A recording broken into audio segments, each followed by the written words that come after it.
Hey everybody, welcome back to our podcast. This is Murder with My Husband. I'm Payton Moreland. And I'm Garrett Moreland. And he's the husband. And I'm the husband.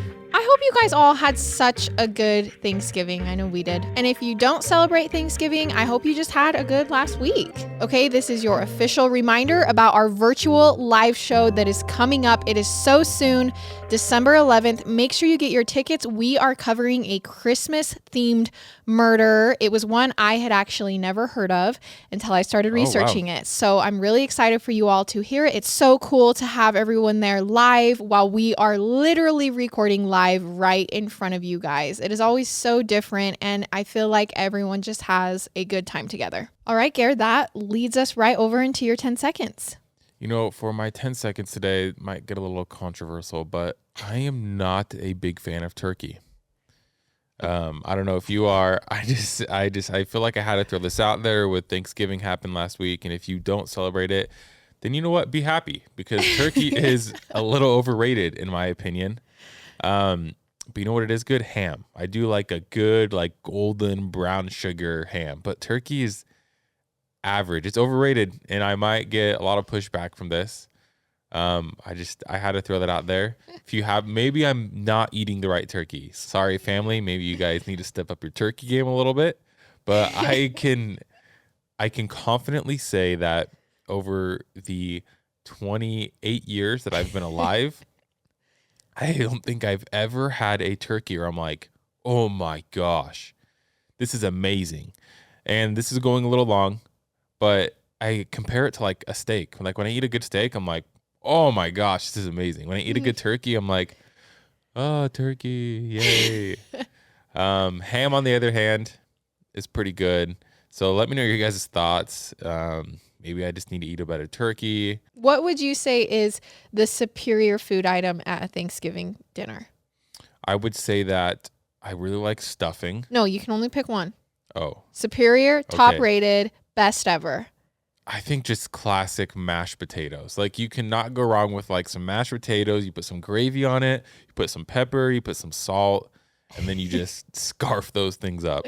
So you're mashed potatoes. I mean, if you can only pick one thing, yes, mashed potatoes. I'm the can of olives. That's my favorite part about Thanksgiving dinner. But you can get those. Okay. You can't use those because you can get those anytime, so you got to come up with something else. Okay, I can use those because those are my favorite part of Thanksgiving dinner. Yeah, but you can eat those anytime. I don't even like the dessert. You can eat mashed potatoes. I actually hate all Thanksgiving dinner. Oh, pumpkin pie. I take back my mashed potatoes. I throw in pumpkin pie, and pumpkin pie is superior to all pumpkin foods. Pie is your number one on your roster. Number one on the roster. Mine's my can of olives. Pumpkin pie with some can of olives. And on that note, let's hop into this week's episode. All right, let's jump into the case. Our case sources are thesun.com, tampabay.com, palmbeachpost.com, nbcmiami.com, wptv.com, Mirrormind on YouTube, and then newspaper.com. Each of the major holidays carries different meanings for different individuals. So like Christmas is important if you're a Christian, but if you're not, Christmas may not even register for you. It's a day like any other. For some people, Halloween is a day to let your hair down, dress up, and have fun. But for other people, it's satanic and evil. But one thing that's kind of ironic is that the most widely celebrated holiday in America is one we're almost sharply divided on. And that holiday, if you haven't guessed it, given that it was just a couple days ago, is Thanksgiving. And what Thanksgiving means to you likely depends entirely on your family. So if you're someone who's blessed with a warm, close-knit, loving family, you probably look forward every year to spending time with them on Thanksgiving. But if your family is a unit where it might be dysfunctional or you guys differ on opinions, you might dread Thanksgiving. And today's story is about a kind of family that looked forward to Thanksgiving every year. Every year, that was until 2009, which for this family is the year that Thanksgiving would change forever. And I really should shift tone now because this is not a lighthearted story that I'm about to tell you.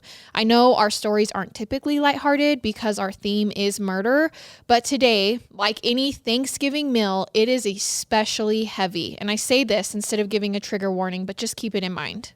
All right, so let's get into it. If you go to Google Images and type the words Florida and house in the search bar, the results you'll get will be a gallery of very similar images: clay tile roofs, salmon-colored stucco exteriors, brick driveways, lush green grass, and palm trees. And that's exactly the kind of home that the Sinton family bought when they put a down payment on a 3-bedroom house in Jupiter, Florida back in 2005. Now, Jupiter is at the north end of Palm Beach County, and it's one of the wealthier towns in Florida. Many celebrities have called Jupiter home at one time or another. Tiger Woods, Michael Jordan, Burt Reynolds, Celine Dion, and Kid Rock have all had houses there. And the Sintons, the family we're talking about, bought a newly constructed home in the Paseos, which was a modern upscale development with multiple connected communities. And the Sintons were doing pretty well at this time in their life. Jim Sinton, the father, had worked as a videographer for WPTV, the local NBC affiliate, for close to 2 decades. And his wife, Muriel, was a former producer for the same news station. So mom and dad both worked together at the news station. Both Jim and Muriel had won Emmys for their work there. But by 2009, Muriel had taken a step back from producing since the birth of their daughter, Michaela, who at this time was 6 years old. And the absolute life of the Sintons' lives. It was an only child for Jim and Muriel, and they were both in their 40s when she was born. So as you know, having a child over 40 can be pretty challenging. So they really pampered her with love and care and attention. The WPTV news crew considered Michaela to be practically a member of their team, with how Jim Sinton talked about her all of the time and always had pictures of her on the computers that everyone was using. She was a joyful, radiant little girl, bright and full of talent. She loved to write, to tell stories, and she wanted to grow up to be an author. But she was also a performer. She couldn't get enough singing and dancing. She played piano and loved ballet. In fact, she was cast in a holiday production of The Nutcracker, and the premiere was set for the night after Thanksgiving this year. So 2009 had shaped into an eventful holiday season for the Sinton family. All the more because they were the ones hosting Thanksgiving this year. 16 members of their extended family would be coming to their house for Thanksgiving. That is a lot of people. A ton. And of course, their house, large and roomy as it was, we've talked about that it's in a very nice area in Florida, was ideal for hosting that many people. They could definitely house 16 people. Their expected guests included Muriel's parents, Raymond and Antoine Joseph, as well as their cousin Clifford. They also invited Muriel's cousin, Carol Merhige, her husband Michael, and their grown twin daughters, Carla Merhige and Lisa Knight. So these are just some of the people that are coming over for Thanksgiving. Okay. Not going to remember all these people, but there's a lot of people. I'll re-clarify as we're going. Not all of them are pertinent to the story. Okay. So Thanksgiving Day 2009 arrives in Florida. And as the sun began to set, the Sintons family members trickled in until all 16 of them were there. Muriel was in the kitchen brewing the coffee and preparing the meal, and Jim was making the rounds, chatting up his guests, his family. And then in the middle of this chaotic family Thanksgiving, Muriel's cousin, Michael Merhige's cell phone rang. He saw that it was his son Paul calling, so he picked up the call while at this Thanksgiving dinner and let Paul know that he was at the Sintons' house for this holiday. Now, 35-year-old Paul knew about the family gathering, but he hadn't been specifically invited. Paul had struggled for a long time with mental health issues, and he drifted away from much of his family, becoming kind of like a black sheep in the family. Okay. So he usually didn't show up to family functions. And because of this, Jim Sinton, the Thanksgiving host, didn't even know Paul very well. Like when Michael Merhige gets this call from his adult son, they're kind of like, oh yeah, we've barely met him. But when Michael got off the phone, he announced to everyone that he'd just given Paul, the black sheep of the family, directions, and he was on his way to Thanksgiving dinner with the family. Okay. Now, the Sintons were uneasy with this, but they decided not to protest. After all, Paul was family. They may not know him very well, but he probably wanted to be here with the family. And family dynamics are so weird. I feel like there's just always something. I know. It's always drama. There's always something going on. It's just, it's so funny. Well, Paul's mental health issues and behavior were such that the other family members who'd hosted the previous Thanksgiving gatherings in years before had told the Merhiges that they wouldn't be invited if Paul, their adult son, was attending. So this was a pretty big deal in the family. Like for Paul to call his dad and his dad, Michael Merhige, say, yeah, here's directions, come on over to the Sittons home. This was a pretty big deal, but the Sittons knew that Paul, who was 35 and had long been dependent on his parents, was now living on his own, and they assumed that he was doing better. He had finally moved out of his parents' house. Maybe he was closer to conquering the mental health struggles that had been haunting him since he was in college. But what are these mental health struggles, you might ask? Who is Paul? And really, why isn't he getting invited to Thanksgivings? Like, why is he the only family member that doesn't get to come? To everyone's surprise, it hadn't always been this way with Paul, and I'll tell you all about it right now. Up to that point, when Paul Merhige began college, he had been your average, well-adjusted kid. He was the first of his parents' 3 children, born in September 1974, a year after his parents wed. And 2 years later, his mother gave birth to the 2 twin daughters, Lisa and Carla, who were invited to Thanksgiving and showed up. They grew up in Miami-Dade County in Florida, and all 3 of the Merhige children attended private schools. Their parents were both successful realtors, and all 3 excelled academically. Lisa and Carla, the twins, went to Catholic school, where they were known to sing duets in elementary school talent shows, and Paul attended the prestigious Gulliver Preparatory Academy. All throughout school, even at elementary grade school levels, Paul was a star athlete in multiple sports. When he was 11, he was one of 16 South Florida Little League baseball players to fly to Japan to compete in the International Boys Baseball Association Championships. That's so cool. In his senior year of high school, he played soccer, and he played on the football team, notably kicking a winning 45-year-old. Oh, 40. He kicked the 45-year-old? You're kidding me, babe. A winning 45-year-old. Notably kicking a winning 45-yard field goal. You gotta say it again. You almost said you're almost again. Notably kicking a winning 45-yard field goal and beating the rival team. And because of his talent, Paul won multiple scholarships. He was well-liked, handsome, thoughtful, and driven. And he planned to attend the University of Miami and become a doctor.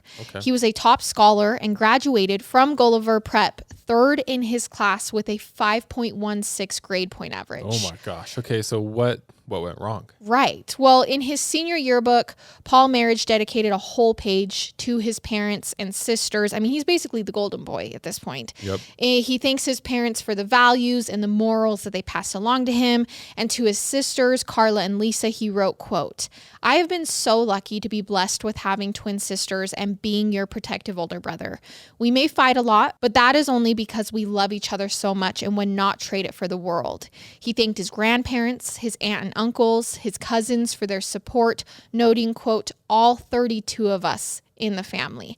32. And this is, okay, so it's a very large family. And needless to say, at this point in his life, Paul is kind of their shining jewel. Like, he's their golden boy. He's getting scholarships. But you already know I started this story saying that he hasn't been invited to family Thanksgiving in so long. So where did things go wrong? Well, it wasn't immediately after high school. Just like he'd planned, Paul got accepted to University of Miami, where in his freshman year, he became a member of the school's Alpha Lambda Delta Honor Society. Something I have never been a part of. It looked like Paul was on track to become the leader that his mentors at Gulliver knew he would be. But then something happened. At 19 years old, a year into college, trying to become a doctor, Paul suffered a mental breakdown. Severe depression and obsessive compulsive behaviors took over his life and his personality. And to everyone who knew him, it was as though Paul had become a totally different person. Was he doing drugs, or was it something that just triggered? Just snapped, just triggered. By the age of 20, Paul dropped out of school and was unable to take care of even his own basic needs. Jeez, okay. And that led to him becoming completely dependent on his family for financial support. So it sounds like this downward slide happened suddenly and very rapidly. Do they know what maybe triggered it? Was he at a party? Like, was he just They have no idea? They have no idea, but he is diagnosed with OCD, and I do know that OCD can happen like this, like just in a split second. You don't have it one day, you have it the next. Okay. And this is so sad to see someone just change so completely, virtually overnight, where the person that you knew and loved just seems to disappear. Paul was formally diagnosed with obsessive compulsive disorder, and he had a severe case of it. And he had a particular obsession with cleanliness, which is common, but is not the only type of OCD. Paul would shower and shave over and over again, several times a day, among many other life-disrupting behaviors. And after being evaluated, he was deemed to be legally disabled. This is how bad this mental illness had taken over him. Interesting. Okay. So for the next 12 years, Paul lived with his family, and this became a turbulent time as he became increasingly volatile and aggressive to people. He had problems making decisions for himself, and he couldn't hold down a job or socialize very well, so he had very few friends. He became obese, his hair fell out, and he often couldn't sleep at night. He wouldn't always take his meds, and he would often threaten suicide. He even made several suicide attempts, and in one of them, he shot himself and later threatened his parents with the same gun. Paul would go on to be committed to a psychiatric hospital 3 separate times over the next decade, and his once solid relationship with his family was deteriorating throughout this time, especially with his twin sisters, whose lives continued on these average trajectories while his fell apart completely. Paul envied his sisters, and he also blamed them for the state of his own life. He had once been them, and now he felt like he had this lack of success. His behavior toward them grew ugly, and he began making threats towards them. So the relationship between Paul and his sisters was becoming very unhealthy. Paul accused his sister Carla of domestic violence in 1996 when he was about 21 or 22. He told the courts that Carla had broken down his bedroom door and wrestled him to the floor, saying to him that if she had a chance to kill him and get away with it, she would. Now, I'm not saying it's not true, but I feel like it's not true. It is hard because this does seem like a common theme throughout the story that Paul consistently plays the victim and maybe exaggerates things that happen in order to continue to be the victim. But again, he's obviously mentally unstable at this point in his life, just to give some back context. After accusing his sister, he also accused his family members of wanting him to get worse and not better. And he took this to court, but the court dismissed the case. And over the next decade, Paul would routinely threaten to kill his sisters, threatening to cut Carla's throat, just very violent things. Then, in May of 2006, the tables turned, and Carla accused Paul of domestic violence, and she filed a protective order. She was reporting that Paul was threatening to kill her on a regular basis, and she wanted the court's help to prevent further incidents of violence and harassment.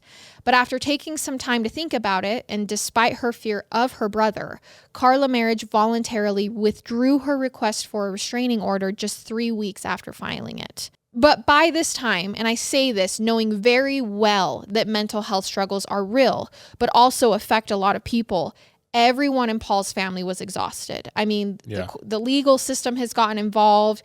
He's still living with his parents. He's threatening to kill family members. So now you understand why he's not being invited to Thanksgiving dinners. At this point, his parents decide that it's time that he move out. They wanted to help him as much as they could, but also it was becoming dangerous for everyone who lived in the home. So they bought him a condo in Coral Gables. That's where University of Miami is located. So he could live on his own, apart from the family, try to maintain a life of his own. And how old is he at this point? He's in his early 30s at this point. Okay.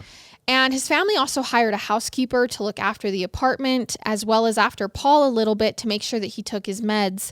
So Paul moves out, and now the Merhige house was quiet for a change. Did they ever deem him like a danger to society or anything like that? I mean, I guess if he was in the psychiatric hospitals a couple of times, then yes. Yeah, 3 separate times. But then they deemed him safe after he was in there, or how does that? Yes, you get released, but also it's their son. It's their family member. Sure. So of course it would be hard to be like, just put him away. You know what I mean? Yeah. You want him to get better. He's ill. So you want to take care of him, but they had just reached a point that it had become too much. So they decide to move him out, pay for everything, and pay for someone to watch and make sure he's taking his meds. Okay. And when this happens, the Merhige house becomes quiet and the family was finally able to breathe a little. It had been a really rough decade for this family. At this point, it's 2007, and Paul was approaching his mid-30s, unable to hold down a job of any kind or really function as an adult, while his sisters were both engaged and both had full-time jobs on top of all the volunteering work that they did. Now, Carla, who's a bit younger than Paul, was working for the county of Miami-Dade as an advocate for troubled youth. Okay. Her twin sister, Linda, was also working for the county at this time. She worked at the courthouse. And that holiday season, the two sisters volunteered at the juvenile detention center where they sang a duet for the female inmates. And like I said, this wasn't a rare occurrence. Carla and Lisa actually sang frequently and all over the country together since they were little. They sang at their church, at courthouse holiday parties, and at weddings, funerals, other functions like that. And these two twin sisters were so close that many described them as inseparable, as is often the case with twins. They spoke on the phone multiple times a day, they went on joint family vacations, and they were foundational support for each other. Mm-hmm. Whatever had gone wrong with their once promising brother Paul, it didn't show up in them, and everyone the sisters knew adored them.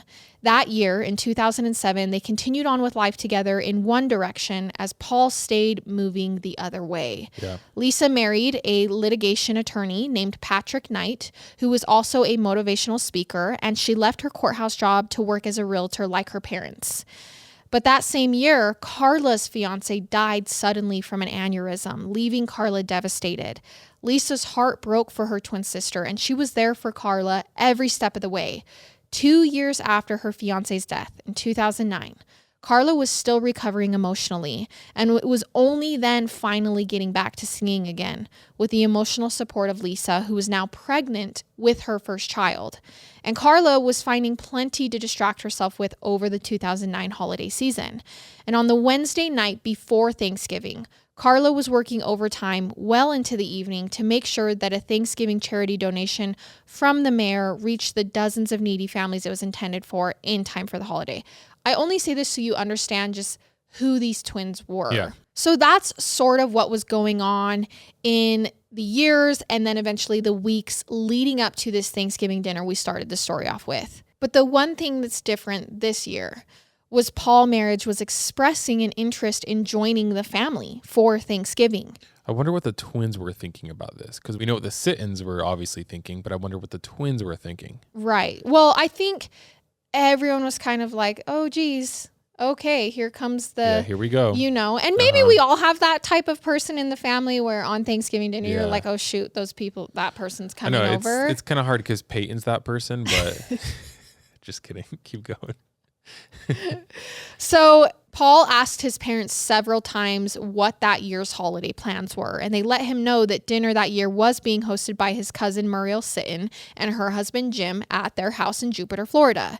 This is about 90 miles north of Coral Gables, which is a bit of a trek for Paul, but also for the rest of the Merhiges who lived in the same area. So family had traveled far to come. On Thanksgiving evening, everyone was at the Sinton house. Like I said, coffee was being brewed, dinner was being prepared, and then Paul called his father Michael, asking to attend and clarifying directions to the house. Also asking several times, in fact, what time the party began and how long everyone expected to be there. Now, after the call, Paul's mother, Carol, turned to Lisa, this is her daughter, one of the twins, and remarked, quote, "I hope he doesn't come and kill us all tonight." Oh my gosh. Lisa told her mom that the same thought had crossed her mind when she found out that Paul was calling to come. So this is why I asked my question earlier, because they obviously somewhat think he is a danger to society. Yes. You know what I'm saying? Like, I know they probably would never be like, oh, he's going to go murder a bunch of people. But in the back of their minds, they were a joke still has truth. 100%. I think a joke always has, except the one I just made about you, a joke always has a little bit of truth. Right. Depending on the situation. Right. But Lisa then added, after she agreed with her mom, she said, but don't say that to Dad because he'll get upset that we even had such ideas, that thought even crossed our head. Again, going back to the struggle when this is your own blood, you love them. 100%. And it sounded like maybe they were saying this half in jest or in a joking tone. Yeah, in a joking way, which I'm sure they were. But beneath the surface, there was obviously a legitimate fear, like you just said. Michael then had to inform everyone at the 16-person family Thanksgiving that Paul, their adult son, would be attending this year. Everyone, including the Sintons and the extended family members who were there, were sort of caught off guard by this news, the news that Paul would be arriving soon. Jim Sinton viewed Paul as being, quote, on the fringe of the family and had only met him once or twice before. He hadn't even seen Paul in over a decade. That's how distant Paul was from the family. He knew about Paul's mental health issues, but like I was saying earlier, he was under the impression that they were improving. I mean, if Paul's showing interest in coming for family Thanksgiving, he must be getting better. Yeah, that's a good point.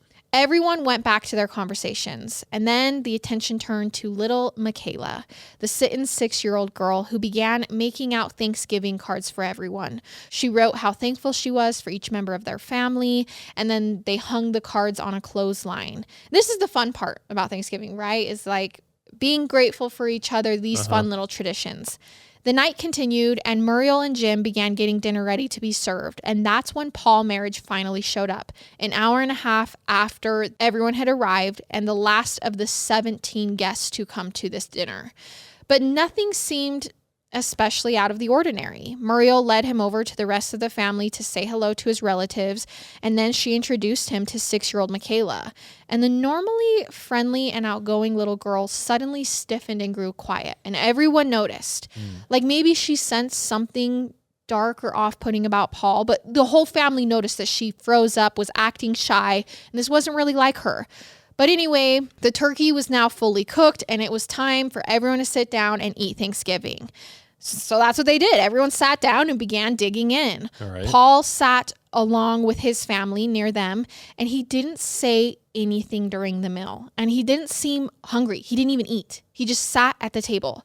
Which I'm sure they probably thought wasn't that weird considering his mental state. Well, and also you're walking on eggshells here. Yeah. Like you're like, well, we want him to feel welcome. We're not going to poke, It's just pleasantries, right? He sat quietly while everyone ate, and as the conversation swelled around him and the members of his extended family shared stories. Eventually, after some time passed and the meal had begun to settle in everyone's stomachs, dessert was served. Carla then sat down at the piano, and Lisa, her twin sister, joined her, and Paul's 2 sisters sang Christmas carols for everyone. After this, it was time for a performance from the star of the evening, little Michaela, who sang songs at the piano and then, in her feature act, presented for her own family an impromptu dress rehearsal, showing everyone the dance that she was going to perform in the following night's presentation of the Nutcracker. Very, caboose child energy here. Oh, like, 100%. I am the star of the show. Let me perform. Let me do something Yes. super cute. Okay. So after doing her dance, Michaela recited Psalm 100 for everyone, and then it was bedtime. Mom, Muriel, walked Michaela down the hall, brushed her teeth, and put her into her PJs and tucked her into bed. And then she returned to the party, which was now kind of winding down as it was getting late and everyone had been at the couple's home for nearly 5 hours. And you know how it is when you reach that time of night where the battery has drained and it's time to decompress. That kind of collective draining of energy that's like an unspoken cue that it's time to call it a night. Everyone just kind of starts getting quiet. But it was at this point, while everyone was slowly starting to say their goodbyes, no one noticed Paul Merhige excuse himself through the front door.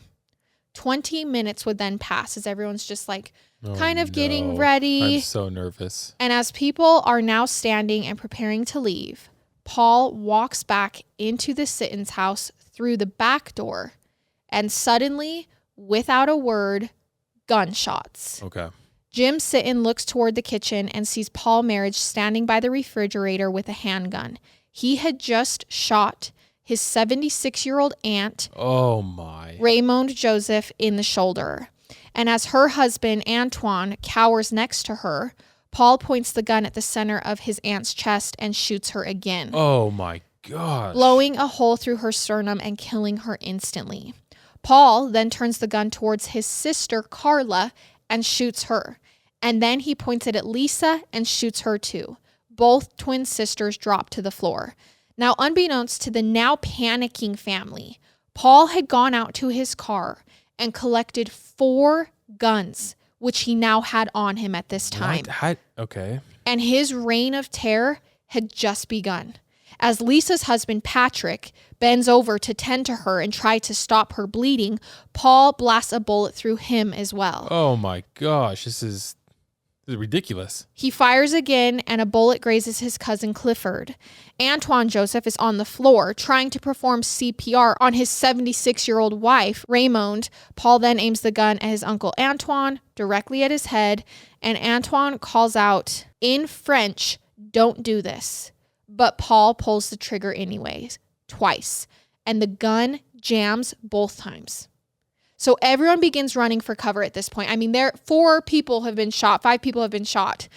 And Jim Sutton bolts through the rear door into the backyard where he dials 911 from his cell phone. So he gets out of the house and begins calling 911. I think I always am like, the gun jam, like someone tackle him. But I mean, it's so when hard. You're in the moment, it's like you can't say what one you would do. It's just, you can't ever criticize someone because you have no idea what's going on. Right. And while Jim is behind the house, his house, dialing 911, he hears another series of shots, 3 of them. And these shots come from inside the bedroom of his 6-year-old daughter, Michaela. Inside the house, Paul Merhige begins to exit Michaela's bedroom, but then he turns back around and fires 2 more shots. That's 5 bullets that he shot into 6-year-old Michaela. Okay. He then exits and walks back down the hallway past the shell-shocked survivors and towards the front door. He opens the door as his extended family cowers in fear in the Sittons' home. Just before he leaves, Paul hesitates, turns around, and says, "I've been waiting 20 years to do this."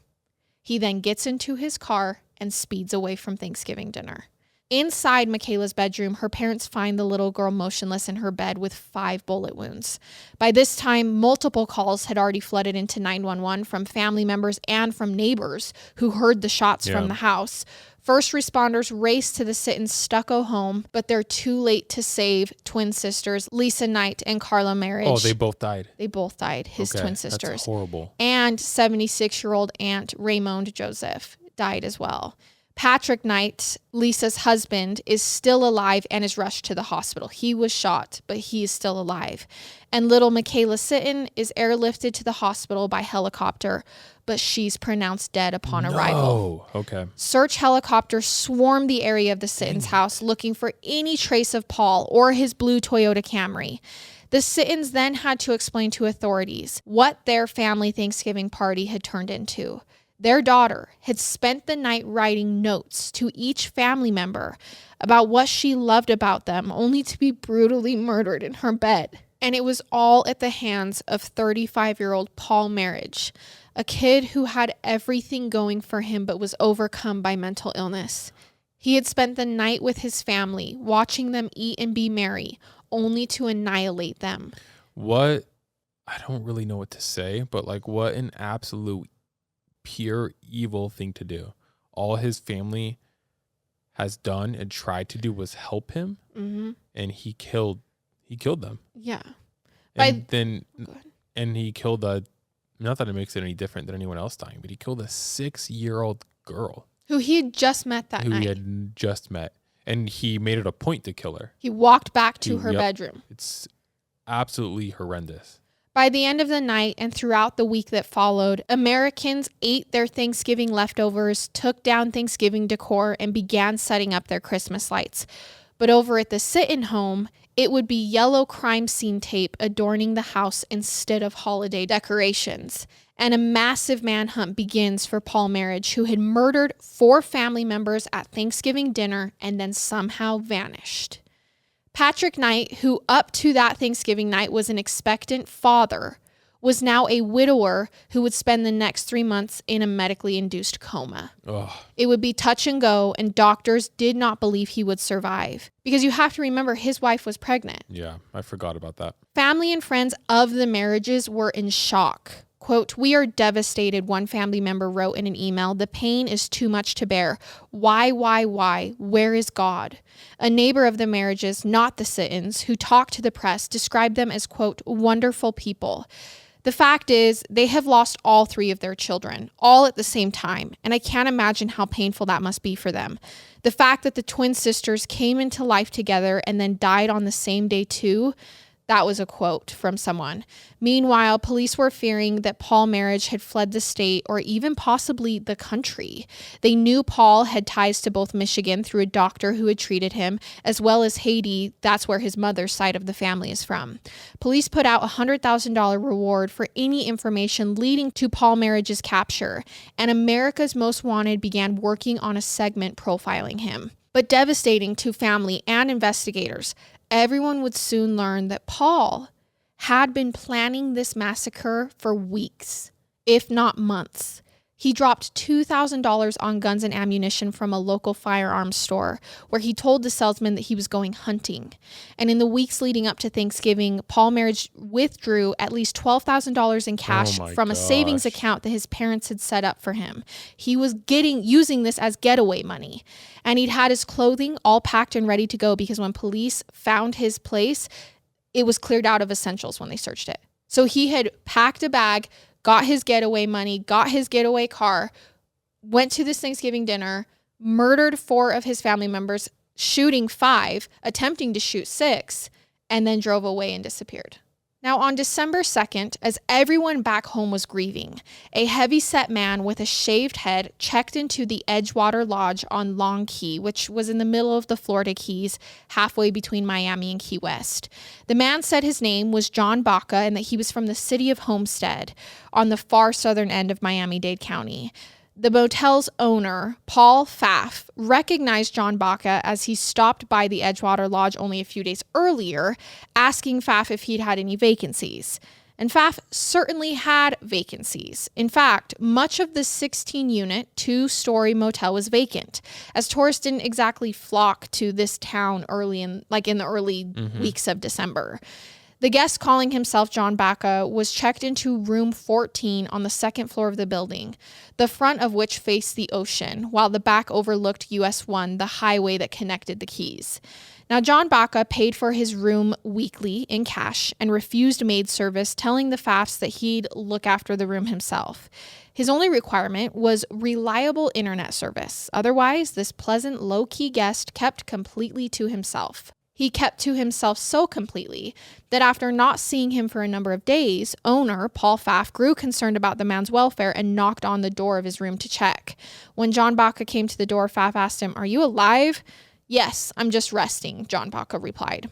On January 2nd, 2010, 5 weeks after John Baca checked into that motel, Paul Pfaff, the owner, was watching college football on Fox when during a commercial break, there was a promo for that night's episode of America's Most Wanted, which was going to profile Paul Merhige and the Thanksgiving massacre he had done weeks earlier. When Merhige's face popped up on the screen, Pfaff immediately recognized him. It was his guest, John Baca, the man who'd been staying in room 14 since December. Now, though Merhige didn't have a completely shaven head like Baca did, it was clearly the same guy. America's Most Wanted is my room guest my room 14 guest. So Pfaff went to his wife, who co-owned the motel with him, and he said, "Melinda," that was his wife's name.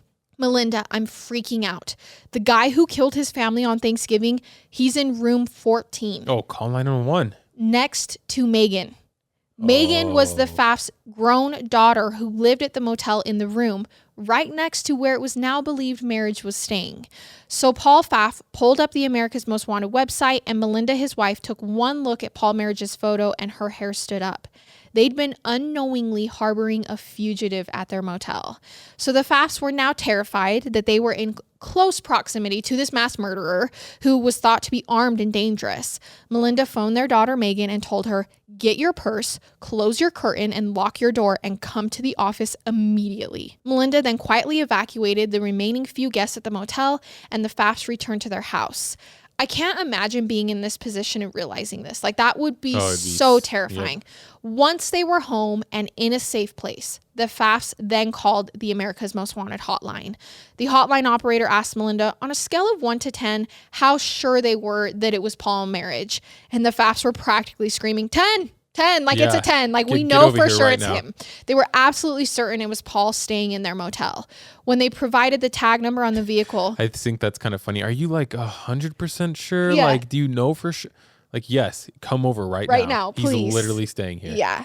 When they run his tag number on the vehicle, it did not connect back to the Toyota Camry in the parking lot, but rather to a 1991 Lexus that Paul Merhige had owned a few years before.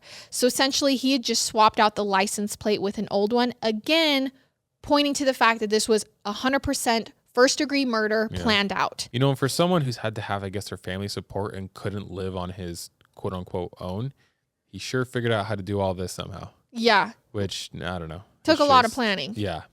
So after the call finished, unmarked police cars began quietly swarming the motel.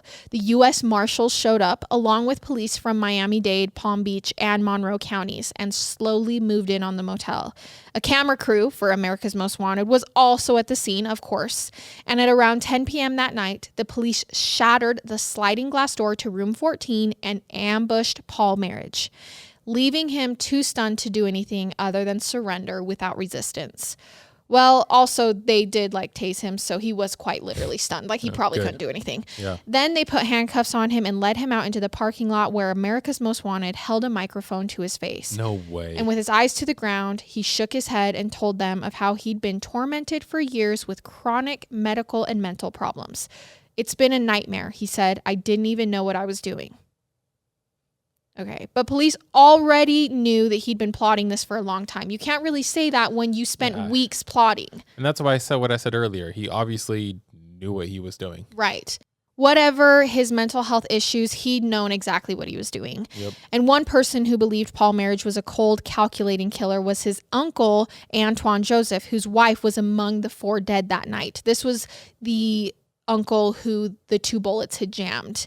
Antoine was a physician, and he'd once treated Paul Merhige and later came to the conclusion that Paul was dangerous and disturbed. And he actually banned Paul from attending his own Thanksgiving gathering the year before because he was like, this guy's a threat to society. He's dangerous.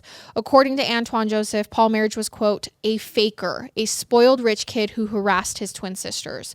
Paul was smart, Antoine said. He looked up diseases, then displayed the symptoms. One day it was OCD, then it was chronic fatigue syndrome. Wow, okay. Back at the Edgewater Lodge, the police cornered off room 14 where Paul had stayed and searched it thoroughly. So he's saying he's been faking everything. So his uncle, his entire life. Yeah, his uncle who had treated him in the past before the murders had said he is sadistic, he's dangerous, he's going to hurt someone.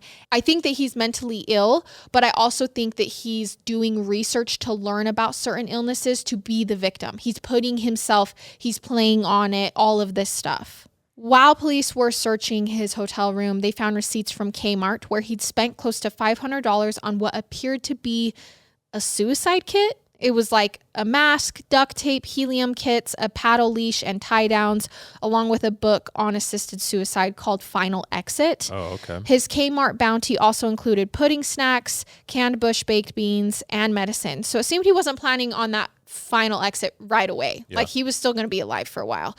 They also found jars of peanut butter, bread, Snickers wrappers, Fig Newtons, canned fruit, bottled water, and the room's amenities included a kitchenette. So Paul was basically able to hunker down in his room, cook for himself, and hide out. This was all part of the plan. He'd also been exchanging emails with someone named Dr. J, who was urging him to turn himself in, advice he obviously didn't take. Throughout his stay, Paul Merhige had his car parked in the motel's parking lot behind some hedges so it couldn't be seen from the road, and he kept it covered with a silver tarp. So who knows what his plan was, or if he even had one, but he clearly did not want to get caught. In total, he was charged with 4 counts of first-degree murder, and after a year of delays, in February 2011, he pleaded not guilty to all charges. But that changed after prosecutors offered him a plea deal, which Paul Merhige accepted, then changing his plea to guilty that October. Did they try to say he was mentally unstable or crazy at all? His defense did, but they deemed him competent. Because he knew what he was doing. He planned it. Okay. And also, there was the death penalty on the table. They offered to take it off the table if he pled guilty, which is why he changed his plea. Mm-hmm. But Jim and Muriel Sinton wanted Paul to face the death penalty. Jim Sinton told reporters, if there's anyone who deserves the death penalty, it is someone who would execute my 6-year-old daughter while she was asleep in her bed. Ugh.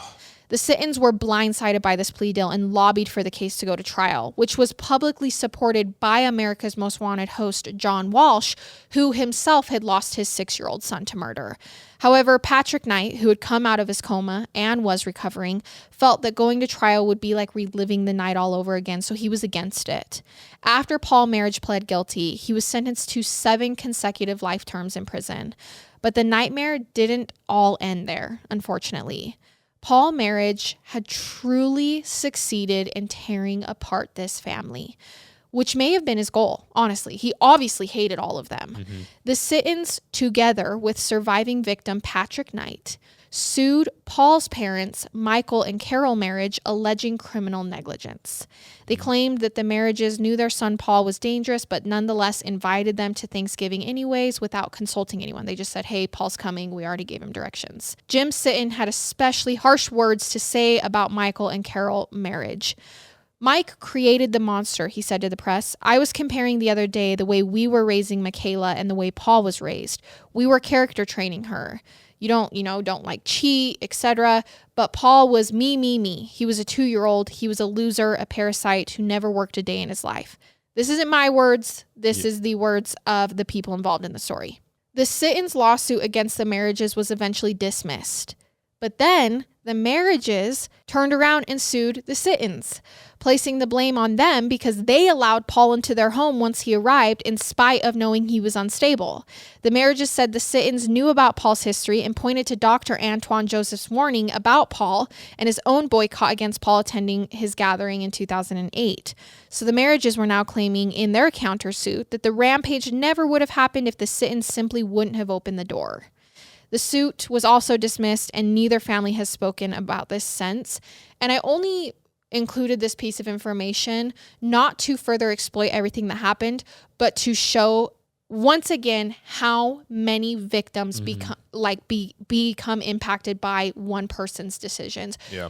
Quite literally, he tore his family apart. The only way they knew how to heal was to try to turn around and blame someone. And I don't think I'm going to say anything on the situation because I wasn't in the situation and I don't think I can fathom what happened. Right. It's hard not to feel like enormous sympathy for both sides. They each suffered such tremendous loss. The Sittons lost not only their daughter, but Muriel Sinton also lost her mother. And then the Merhiges lost their 2 twin daughters and their son, pretty much. Like their son's now in prison for life. Which I could be totally wrong, but I'm sure they were probably more upset about the twins than their son. But I mean, who knows? Who knows? Michaela would now have been 19 years old and in her 2nd year of college. Jim Sinton had said at the time, God packed a lot of sweetness into that body. She's just our life. I don't know how we were ever going to recover. He and his wife launched a foundation in Michaela's name to help provide music and dance lessons to kids. They also had one of Michaela's stories published by the children's book illustrator Tyler Hollis. The Sittons still live in the same house. Wow. And Paul Merhige is currently serving out his sentence at the Lake Correctional Institute in Claremont, Florida. Now, one thing that I think is essential for me to add here before we finish the case is that so many people struggle with mental health. It's important that we not stigmatize people with these issues. Someone like Paul Merhige is not representative of people with mental illness. And it's just as likely that Merhige had an untreated personality disorder like Jim Sinton had suggested, some fundamental deficits at the character level. The crimes he carried out were cold, calculated, and methodical, and he used mental illness almost as a crutch, even until the end, as a way to possibly get out of facing more serious consequences for his actions. Which is extremely messed up. Because now it just hurts everyone else that does struggle with mental illness. Right. You're putting this stigma on them that isn't true. But it's such a horrible thing that he did. It's so outside the reach of what most of us can imagine that it's tempting to pin it on some other state of mind, some disorder. And Paul Merhige knew that. He knew that he could use his mental illness struggles as a crutch. But anyway, I mean, this story was so heartbreaking and terrible. But if there's anything remotely close to a happy ending in all of this, it's this. Really more of a happy epilogue, as there can't really be a happy ending to stories like this. But in 2012, Muriel Sinton became pregnant again at the age of 50 after losing her 6-year-old daughter. And the Sittons had another daughter, a true miracle baby. And 2 years later, another daughter joined their household. And so that void that was left by Michaela's senseless death, I'm sure it's still there, but there's less of an emptiness in their lives because they again have the gift and privilege of being parents. And that's something for them to be grateful for. And that is the story of the bloody Thanksgiving. That was too much. That was a lot. It's such a sad story. A lot. It's extremely sad and horrific and traumatizing. Well, and it just goes to show that, you know, the whole time I was researching, I was torn between, I think he really did struggle with mental illness. But you don't get to use it as but a you crutch don't get like to use that. it as, you don't get a plan, that's not and okay. you don't get to do it. And that's the hard part, right? Is you have sympathy because you understand mental illness and you understand that struggle. But then when you see what he's done, there's no sympathy to be had. No, he planned a mass murder. Yeah.